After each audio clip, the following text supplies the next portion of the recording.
ગણેશ ચતુર્થીની આપ સૌ ભાઈ બહેનોને ખૂબ ખૂબ શુભકામનાઓ। ગણપતિ એટલે જેમને આપણે વિઘ્નહર્તા અને બુદ્ધિના દેવતા તરીકે પૂજીએ છીએ। ગણપતિ એટલે કે એ સ્વરૂપ કે જેમને ફક્ત પોતાના જ મંદિરમાં નહીં પરંતુ સનાતન ધર્મના દરેક સંપ્રદાયના દરેક દેવી દેવતાઓના મંદિરમાં જેમને સ્થાન મળ્યું છે।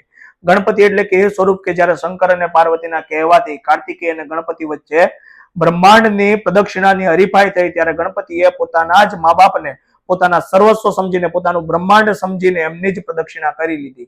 જ્યારે અત્યારે તો મા બાપ વૃદ્ધાશ્રમની અંદર રજળતા દેખાય છે અથવા તો ભાઈઓ વચ્ચે મા બાપને સાચવવાના વારા કઢાતા હોય છે અને એવાય લોકો પાછા ગણપતિની સ્થાપના કરી બેઠા હોય છે।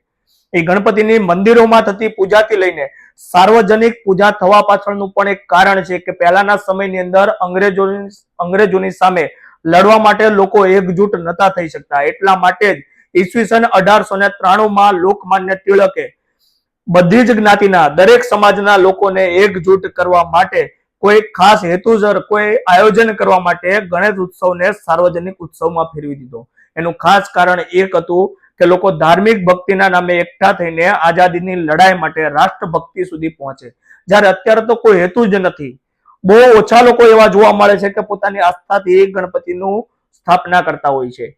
જ્યારે મોટા ભાગના લોકો અત્યારે બીજાની દેખાદેખી માટે નાચવા માટે ગણપતિ વિસર્જનની અંદર નાવા માટે ગણપતિજીની સ્થાપના કરતા હોય છે અને એ પણ પાછી પોતાની સમય અનુકૂળતા પ્રમાણે કોઈ 4 દિવસ લાવે, કોઈ 6 દિવસ લાવે, કોઈ 8 દિવસ માટે લાવે।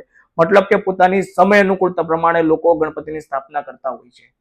બાપા સૌને સુખી રાખે।